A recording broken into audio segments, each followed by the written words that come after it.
Bonsoir, Richard. Bonsoir, bonsoir. Vraiment content de te retrouver avec nous.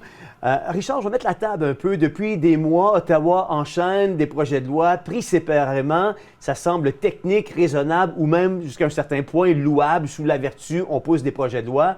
Mais lorsqu'on les regarde dans l'ensemble, on découvre une trame inquiétante. Un genre de fil d'araignée qui tisse chacune d'entre elles avec les autres. Le projet de loi C2, par exemple, qui est présenté comme une mesure pour protéger nos frontières, donne à l'État des pouvoirs accrus de surveillance, donc un accès élargi aux données personnelles, un contrôle des flux financiers, puis un pouvoir exécutif sur l'immigration. Le projet de loi C9, lui, sous prétexte de lutter contre la haine, élargit la définition du discours criminel, abaisse les garde-fous judiciaires et ouvre la porte à des poursuites ciblées contre des opinions ou manifestations jugées dérangeantes. Il y avait le projet de loi C27, qui est en suspens depuis janvier 2025, qui, lui, s'attaquait à l'univers numérique.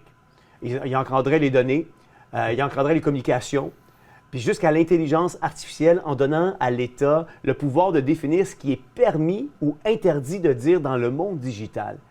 Pris séparément, comme je te le disais d'entrée de jeu, ces textes semblent protecteurs. Mais semble-t-il, ils semblent aussi dessiner une véritable infrastructure de contrôle. Un État qui sait où nous allons, qui sait ce que nous possédons, puis qui sait aussi ce que nous disons, et peut-être même ce que nous pensons.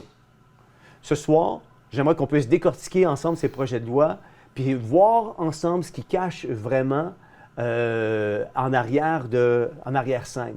Mais juste avant, j'aimerais qu'on puisse regarder une vidéo que Marc-Antoine a montée. Je pense que tu vas te délecter à la regarder. Le gouvernement du Canada va être capable de forcer toutes les plateformes de mettre les logiciels espions pour pouvoir espionner toutes les plateformes avec un ordre ministériel secret sans aucun contrôle judiciaire. Les compagnies vont être interdites de divulguer qu'elles ont fait ces portes d'accès au gouvernement sous peine d'amende. Wow. Surveillance bancaire sans mandat. Donc, la police peut demander aux banques de surveiller des clients si elles soupçonnent quoi que ce soit d'illégal. L'interdiction des paiements comptants de 10 000 ou plus. Ouverture du courrier personnel par Poste Canada, sans mandat, sans contrôle. On ne nous oblige pas à filmer qu'est-ce qu'ils sont en train de faire, même pas à divulguer à la personne que son courrier a été ouvert. La police, sans juge, peut exiger d'avoir des divulgations d'informations de n'importe quelle organisation. Donc ça veut dire que la GRC pourrait aller voir une mosquée, un gym, n'importe quoi, puis dire « Donne-moi tes informations, puis si tu refuses d'obtempérer, tu peux avoir une amende. » Je sais que c'est surréel ce que je dis, là, mais c'est le projet de loi C2. Le partage d'informations personnelles à l'étranger, collecte biométrique accrue aux frontières. Ce qui est hallucinant, c'est qu'il y a une absence totale de garde-fous. On a décidé de donner des super pouvoirs aux policiers et tout ça au nom de la démocratie. Mais ça fait peur d'avoir une surveillance comme ça. Une fois que tu as ton pouvoir, d'obliger Facebook, Meta, Gmail, TikTok, WhatsApp d'avoir un logiciel pour accéder à l'ensemble des conversations privées. Après ça, tu es capable de trouver tout le monde qui a une opinion sur quelque chose. Puis après ça, tu décides d'aller voir leur compte de banque. Puis si tu empêches les paiements en argent, et on sait qu'il y a eu des cas, des gens qui ont perdu leur banque sans raison, sans justification, cette loi-là est préoccupante. C'est les droits fondamentaux de tous, puis les possibilités d'abus. As-tu pensé si Trudeau avait eu ces pouvoirs-là pendant les truckers? Donc, la loi C9, elle veut éliminer le discours haineux. Quiconque, par la communication de déclarations autrement que dans une conversation privée, fomente volontairement la haine contre un groupe identifiable est coupable. Ça devient un crime de la pensée. Et ça, c'est dangereux. Tu es en train de me dire que si je dénigre quelqu'un, on va dire comme l'article « Les 3 hommes qui ont adopté ensemble une fillette de 4 ans », si j'en parle contre, ils peuvent dire que c'est du dénigrement, ils peuvent dire que c'était de la haine. C'est de l'homophobie. Puis là, ensuite, je me fais poursuivre, c'est de l'homophobie. Je suis accusé de haine. N'importe quel procureur de la Couronne peut, avec la police, porter plainte et que tu sois accusé d'avoir fomenté la haine. Parlons d'abord de la peine prévue pour les crimes haineux. Si vous êtes reconnu coupable d'un crime passible d'acte d'accusation, la peine maximale sera de 5 ans de prison. Si l'infraction de base est punissable de 2 à moins de 5 ans. 10 ans si l'infraction de base est punissable de 5 à moins de 10 ans. 14 ans si l'infraction de base est punissable de 10 à moins de 14 ans. Et la prison à vie si l'infraction de base est passible de 14 ans ou plus, jusqu'à la perpétuité. Concernant l'intimidation, si vous êtes reconnu coupable d'un crime passible d'acte d'accusation, vous risquez jusqu'à 10 ans de prison. Enfin, pour les autres infractions prévues à l'article concerné. Toute personne qui commet une telle infraction est coupable soit d'un acte criminel, passible d'un maximum de 2 ans de prison, soit d'une infraction punissable par procédure sommaire, selon la décision du tribunal. Ils veulent juste être capables de salir tout le monde. Ils ont diminué les garde-fous. Trudeau, pendant la COVID, quand il était avec Julie Snyder, il avait dit que les non-vaccinés étaient des racistes misogynes. Mais il y a aussi des gens qui sont farouchement opposés à la vaccination. Qui sont extrémistes. Qui croient pas dans la science, qui sont souvent misogynes, souvent racistes. Rachel Gilmore, à tout le monde en parle. Elle a dit que Charlie Kirk était quelqu'un qui fomentait la haine contre les races, contre les ethnies, contre les homosexuels, contre les trans. Puis là, tu avais tout le monde sur le plateau qui applaudissait puis qui était d'accord avec elle. Alors, Charlie Kirk, il est une figure du droit américain. Il dit aussi les choses vraiment haineux. Il dit les choses au sujet des personnes noires, des personnes transgenres, des minoritaires. Alors, c'est vraiment une personne... c'est une personne qui a fait beaucoup de mal à beaucoup de personnes. C'est une personne qui a eu quelque chose d'horrible qui est arrivé à lui. Oui. Mais ça ne change pas qui il est. Oui. Il est arrivé une chose horrible à quelqu'un qui était horrible. Oui. Fait en d'autres mots, on va éliminer toute opinion contradictoire. Puis connecter ça avec ces deux. Est-ce que là, on peut accuser Guillaume Lepage de fomenter la haine envers Charlie Kirk? C'est que c'est pas un groupe protégé. Moi, j'aimerais ça que les hommes blancs hétérosexuels capables de passer par eux-mêmes soient un groupe protégé. Et d'ailleurs, je crois qu'on devrait être protégé parce qu'on est utile à la société. Fait que là, dans le fond, ils peuvent salir comme ça. Ouais. Fait que penses-tu vraiment que sur 4000 procureurs, qu'il va y avoir des procureurs activistes qui vont faire la guerre à ceux qui pensent pas comme eux? Puis c'est le gouvernement libéral qui active ça. Puis là, connecte ça avec ces deux, que là, toutes les plateformes technologiques vont être surveillées. Tu mets un AI là-dedans qui détecte le sens sémantique des propos, puis tu es capable de te faire une belle liste de gens à éliminer. Et ça, c'est le gouvernement qu'on a élu il y a quelques mois. En Grande-Bretagne, l'année passée ou l'année d'avant, 12 000 accusations pour des propos tenus en ligne. Quand tu rentres dans la définition de la haine, tu es dans la définition d'un sentiment. Ouais. Donc, c'est extrêmement difficile de mesurer un sentiment. Puis là, après ça, comment tu te sens est à la merci d'un juge. Au moins, ils ont mis un juge, contrairement à la loi C2 qui n'a plus de juge pour aller saisir de l'information. C'est juste les procureurs. Ouais, ça augure bien. Richard, est-ce que ça te surprend de voir une vidéo où on parle ouvertement C2, C9, on fait des liens comme ça à une radio mainstream avec du Trisac? Bien, écoute, premièrement, on connaît David. Je le trouve excellent. Il performe dans sa plateforme. Je suis étonné qu'il soit encore là. Parce qu'une entrevue comme ça ou une chronique comme ça que j'ai faite il y a très longtemps à la radio, écoute, j'ai été ostracisé. Là. T'es qui, toi? T'es fou, puis tu peux plus dire ça, puis on t'invite plus. Aujourd'hui, lui, il est régulier à une radio mainstream qui n'arrache depuis qu'Arcan est parti. Ouais. Alors, je pense du Trisac, parce qu'aujourd'hui, il interviewait Alexa Lavoie par rapport à celui qui a fait le mauvais coup à l'Église, là, qu'on a interviewé ici. Oui, avec le fumigène dans le concert de Sean Feucht. Elle a dit, moi, je l'ai retrouvé, puis je lui demande si c'est lui, puis il répond pas. Et là, il y a toute une histoire derrière ça. Et du Trisac l'invite. C'est assez étonnant, parce que là, c'est Rebel News, qui est toujours ostracisé par tous les grands médias, qui se fait inviter chez Dutrisac. Donc, on dirait que Dutrisac est en train d'un petit peu tirer son épingle du jeu. On a vu, voyons, comment est-ce qu'il s'appelle? J'ai oublié son nom. Celui qui faisait les émissions TVA, Radio-Canada, qui s'est fait dire qu'il était trop pro-Trump. Là.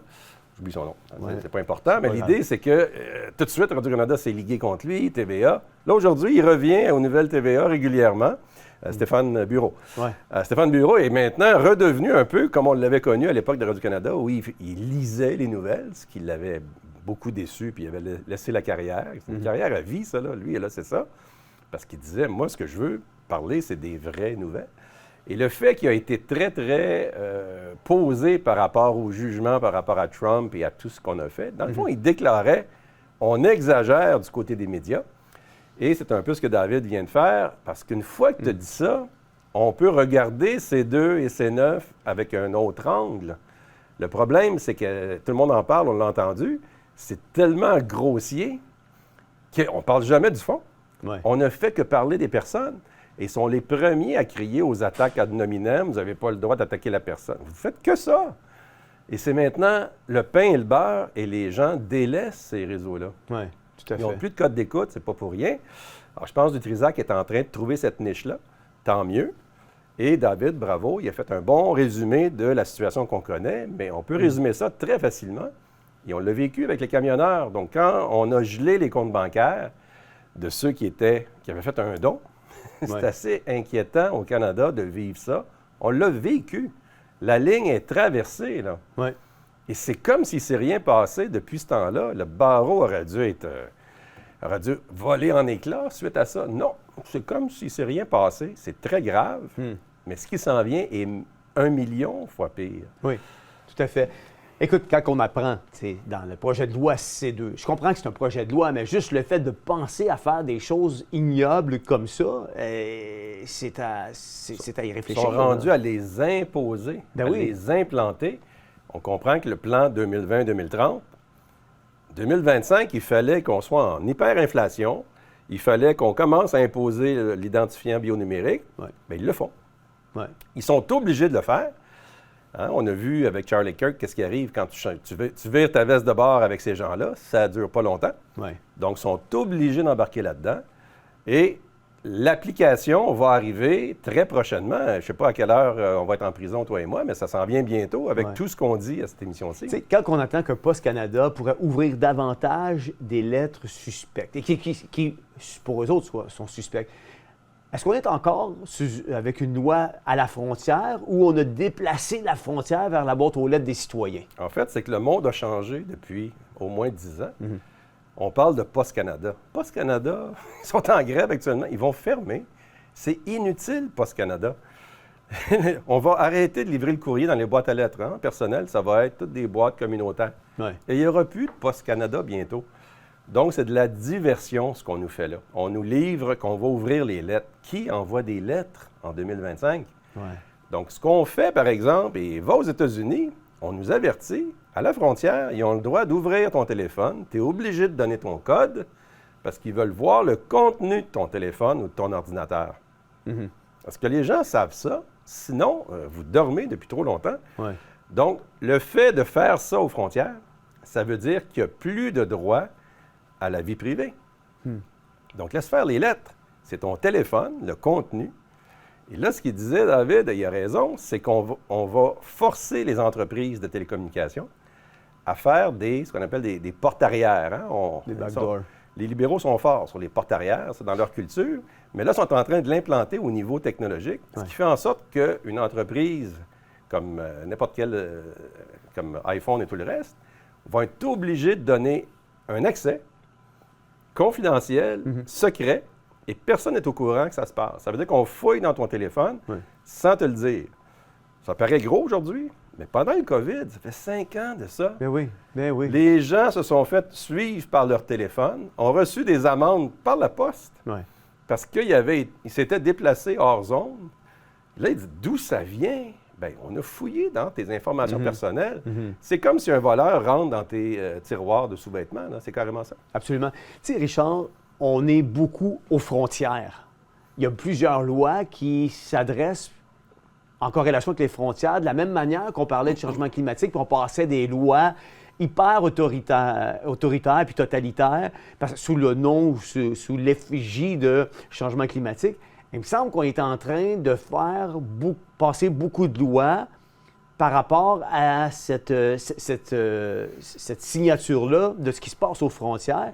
Puis je pense que ce qui se passe aux frontières est précurseur de plein de choses qui vont être autoritaires, totalitaires, qui vont s'implanter de plus en plus dans notre société. Puis ça, on appelle ça l'identifiant numérique. Puis j'aimerais ça qu'on écoute ensemble Keir Starmer, qui est le premier ministre au Royaume-Uni, juste entendre ce qu'il a déclaré au nom de ce qui se passe aux frontières. Exact. On écoute ça, puis on en reparle après. Mais la réalité, c'est que chaque nation doit garder le contrôle de ses frontières. Nous devons savoir qui entre dans notre pays. Notre système d'immigration doit être juste si nous voulons préserver ce contrat fondamental sur lequel repose notre politique. Sinon, c'est la confiance qui s'effondre. C'est la conviction des citoyens qu'on est de leur côté et leur foi dans l'État qui disparaissent. C'est pourquoi, aujourd'hui, j'annonce que ce gouvernement rendra obligatoire, d'ici la fin de ce mandat, une nouvelle carte d'identité numérique gratuite pour avoir le droit de travailler. Soyons clairs, sans carte d'identité numérique, vous ne pourrez pas travailler au Royaume-Uni. C'est aussi simple que ça. Parce que les gens honnêtes, pragmatiques, de bon sens, veulent que nous nous attaquions aux problèmes qu'ils voient autour d'eux. Et bien sûr, la vérité, c'est que nous ne réglerons pas nos difficultés si nous ne nous attaquons pas aussi aux causes profondes. Remonter à la source. Lutter contre la pauvreté, les conflits, le changement climatique. Des problèmes insupportables pour ceux qui se battent contre l'injustice partout dans le monde, mais qui ont aussi des conséquences très concrètes pour nos propres citoyens. Une identité numérique, c'est une pièce d'identité sur votre téléphone qui prouve simplement que vous êtes bien vous. Aujourd'hui, quand vous postulez à un emploi au Royaume-Uni, vous devez déjà prouver que vous avez le droit de travailler ici. Avec la vérification numérique du droit au travail, vous pouvez le faire directement depuis votre téléphone, au lieu de devoir chercher votre passeport ou une facture que votre employeur doit ensuite photocopier. C'est gratuit. Ça ne vous coûte rien et ça vous simplifie la vie. En plus, notre système numérique rend le pays beaucoup plus sûr, car il permet de cibler beaucoup plus efficacement les employeurs qui embauchent illégalement. Quand certains embauchent des personnes sans droit au travail, nous savons où envoyer les agents de contrôle pour faire respecter la loi. Mais pour tous ceux qui chaque matin se lèvent et vont travailler légalement, nous savons que nous faisons les choses correctement et que le système fonctionne. Concrètement, quand vous déverrouillez votre téléphone avec votre mot de passe ou la reconnaissance faciale, toutes vos informations d'identité se trouvent dans ce qu'on appelle un portefeuille numérique, un espace sécurisé prévu pour cela. Et l'identité numérique du gouvernement sera intégrée de la même façon que les autres outils que vous utilisez déjà, avec la même sécurité et la même confidentialité. Vous pourrez donc avoir la certitude que vos données personnelles seront protégées, exactement comme pour vos autres identifiants numériques. Là, connecte ça avec C2, que là, toutes les plateformes technologiques vont être surveillées. Tu mets un AI là-dedans qui détecte le sens sémantique des propos, puis tu es capable de te faire une belle liste de gens à éliminer. Tu sais, Richard, je te parlais de les frontières. Les frontières, c'est rendu unilatéral à travers la planète. La Grande-Bretagne a mis l'identifiant numérique, le Real ID, la Suisse, l'Australie, les États-Unis. Tu sais, on était tous contents aux premières élections. On va construire un mur, on va mettre les immigrants à l'extérieur. Tout le monde applaudissait Donald Trump. Ouais, c'est quelqu'un qui se bat pour notre pays. Mais aujourd'hui, au nom de l'immigration illégale, lui aussi est en train d'implanter le Real ID. Puis là, on a Keir Starmer au Royaume-Uni qui fait une annonce qui, au nom de la frontière, il y a trop d'immigrants qui viennent, ils volent vos jobs. Fait qu'au nom de la sécurité, parce que ça commence avec la sécurité à la frontière, on va mettre un identifiant numérique. Puis vous ne pourrez pas travailler au Royaume-Uni si vous n'avez pas un identifiant numérique. J'ai sorti un document, parce que je suis en train d'étudier ce document-là, de 65 pages ou à peu près, sur toute la politique canadienne en arrière de l'identifiant numérique qu'ils veulent implanter ici au Canada. Fait qu'on est déjà en train de discuter, nous-mêmes, chez nous, d'un identifiant numérique qui est imminent. Puis comme David le dit, dans la chronique avec du Trisac, si on combine C2, C9, puis un éventuel C27, l'intelligence artificielle pourrait scanner automatiquement les propos en ligne, étiqueter ceux jugés haineux et transmettre des listes au procureur. C'est plus de la science-fiction, là. C'est rendu de la réalité au nom de la protection de nos frontières. C'était de la science. Puis c'est gratuit! Il l'a dit, à 2-3 occasions, c'est gratuit. Vos menottes sont gratuites. Oui. C'est un gros argument de vente. Hein? Tu as été vendeur, tu le sais. Écoute, moi, tu m'offres des menottes gratuites, je saute là-dessus. Le problème, il est là. Est-ce qu'on voit que c'est des menottes? Parce que tout ce qu'on dit qui semble énorme, bien, on parlait de ça il y a 2, 3 ans, 4 ans. La science-fiction, c'est lorsqu'on en a parlé dans des films à Hollywood il y a 20 ans, 30 ans pour nous préparer. Ça, c'était de la science-fiction. Et on se demandait bien comment la technologie pourrait exister. Hein? Oui. Ma mère me parlait dans les années 70 qu'un jour, on connaîtrait ce qui se passe à travers la planète en temps réel. Bien, elle ne connaissait pas l'Internet à l'époque, mais il savait que c'était pour venir à ça. Et l'Internet nous l'a donné. Et là, aujourd'hui, on le comprend dès la naissance. Hein? Les enfants, ils ont un téléphone dans les mains, ils communiquent la planète. Mais ça, on est déjà dans l'imposition de ce filet-là. Et le Wild World Web, et le nom n'a pas été choisi au hasard. Tout ça est calculé. on est en train de resserrer le filet en imposant des lois maintenant. Parce que ce que tu dis qui existe et qui est dénoncé avec raison par David, c'était écrit sur le site web du gouvernement il y a 4 ans. Ouais. Quand on en a parlé, ils l'ont enlevé du site du gouvernement parce que ça commençait à faire de la controverse, parce qu'ils ne voulaient pas réveiller le monde avant l'adoption des projets de loi qui sont en train de se mettre en place. Donc, c'est très grave parce que quand on arrive au projet de loi, et on le comprend, quand on lit le projet de loi, puis on se dit, OK, ça veut dire que quand je vais dire les Hells Angels sont mauvais, ben je vais me faire poursuivre et ce sera un discours haineux, etc. Donc, le bien, le mal est complètement évacué de l'équation, ce qui fait en sorte que ça laisse tout le pouvoir de juger d'une émotion, c'est quoi la haine? C'est indéfinissable. Ouais. C'est indéfinissable en dehors d'un code, un code moral. Si on avait la moralité chrétienne qui a créé la civilisation, on aurait tous un fondement moral, donc un code, sur lequel on pourrait bâtir. Quand on parle de liberté d'expression, ça ne veut rien dire. La liberté d'expression, selon un code moral chrétien, tu n'as pas le droit de dire n'importe quoi. Ouais.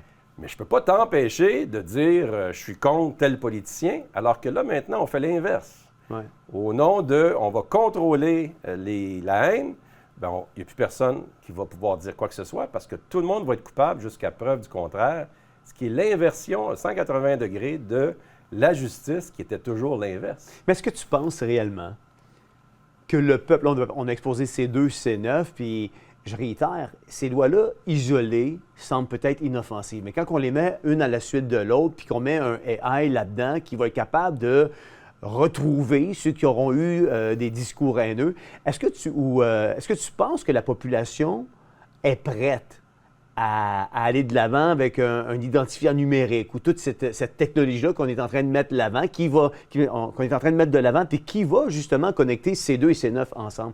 Est-ce que la population est prête à ça? Parce que tu semblais dire, hors d'onde, qu'après l'annonce du premier ministre au Royaume-Uni, son taux de popularité soudainement a chuté. Pas le taux de popularité, le taux de compréhension de ce que ça veut dire un identifiant bionumérique, parce qu'on nous le vend comme ça va être facile, tu vas aller au magasin, puis tu as juste besoin de présenter ton visage et c'est payé. Tu sais, il y a beaucoup de facilité, beaucoup de confort. Ouais. Mais Starmer, ce qu'il fait, lui, la technique des mondialistes, elle est simple. Ils choisissent un pays et lui va de l'avant avec tel gros dossier. On l'a vu en France. Chacun fait ses énormités. On l'a vu avec Trudeau ici. C'était énorme, les choses qu'il faisait.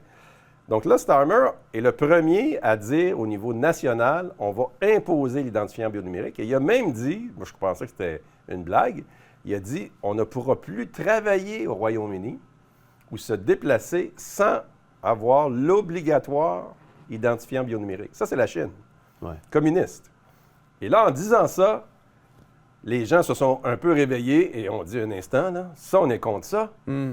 Là, c'est un essai-erreur pour dire comment il se débrouille et si ça ne marche pas, bien, il va démissionner parce qu'ils vont trouver quelque chose dans ses sous-vêtements et là, il va être obligé de démissionner et on va le remplacer par un autre qui va recommencer sur une table nouvelle. Et là, on va arriver différemment. Comme on nous fait à tour de bras constamment. À l'Alberta, Daniel Smith est arrivé comme on va tout régler les problèmes de COVID. Et aujourd'hui, on s'aperçoit qu'il a fait la même chose que son prédécesseur. Ils n'ont pas le choix d'appliquer les choses. Et revenir avec la frontière, Trump et tous les autres, parce que Starmer a fait rentrer des immigrants par millions, comme Trudeau l'a fait ici, comme ça s'est fait sous Biden, qui est le même groupe. Et quand Trump arrive et dit « Moi, je vais bloquer la frontière », les gens applaudissent, comme tu le dis. Sauf que c'est irrationnel ce qu'il fait. Bloquer la frontière du Canada, c'est d'une imbécilité infinie. Mais les gens applaudissent, donc sont contents. Pendant ce temps-là, qu'est-ce qu'il a fait? Il a donné l'accès à toutes les données personnelles, santé, financière, etc., de toute la population américaine à Palantir et Elon Musk et toute sa gang de technocrates-là, qui étaient contre Trump en 2016 et qui aujourd'hui, il recevait à Washington, à la Maison-Blanche. Il les présentait à la société comme étant vos sauveurs qui vont mettre de l'ordre dans la place. Ça veut dire qu'on n'a plus de liberté de façon instantanée. Alors, la frontière sert à quoi? Mais on a fait rentrer des millions d'immigrants au Canada, en France, au Royaume-Uni. Et c'est ces mêmes personnes-là qui disent on va imposer l'identifiant bionumérique parce qu'on a perdu le contrôle des immigrants illégaux et illégaux que nous, on a fait rentrer. Donc, il faut les répertorier comme des animaux. Ouais. Mais au passage, les lois englobent l'ensemble de la population. Donc, au nom de quelques-uns font du trouble qu'on a créé, donc on crée le chaos pour arriver avec une solution qui enlève la liberté à tous. Et c'est ça le drame qu'on vit actuellement. Et le Canada va suivre l'Australie et le reste. Donc, on est à l'aube de crédit social. Crédit social, c'est la marque de la bête, là. S'il y en a qui n'ont pas compris encore le message, on touche pour la première fois de l'humanité à la réalité d'une marque de la bête. C'est vraiment, tu ne pourras ni acheter ni vendre sans la marque. Et là, arrêtez de donner votre iris à votre téléphone, puis arrêtez de donner vos informations. Moi, je n'ai même pas encore une fois utilisé ChatGPT parce que je sais que c'est le début de la fin. Le confort du début t'amène inévitablement vers d'autres problèmes, mais c'est sûr que c'est un outil fantastique. Et là, c'est tentant de vouloir l'utiliser, et bravo ceux qui l'utilisent. Ouais. Tout comme l'électricité, on peut chauffer et s'éclairer, mais on peut aussi s'électrocuter. Wow! Merci beaucoup, Richard, d'avoir été avec nous ce soir, d'avoir fait la lumière sur ces projets de loi-là. Vous savez, ce soir, nous avons parcouru un fil rouge inquiétant qui traverse notre société. Partout, sous des apparences de protection ou de progrès, s'installent des mécanismes de contrôle. Dans la santé, la liberté de choix est restreinte au profit d'un monopole institutionnel. Dans l'espace public, la censure et les deux poids, deux mesures étouffent la voix qui dérange. Dans la famille, des systèmes prétendument protecteurs déchirent parfois et même trop souvent les liens les plus sacrés.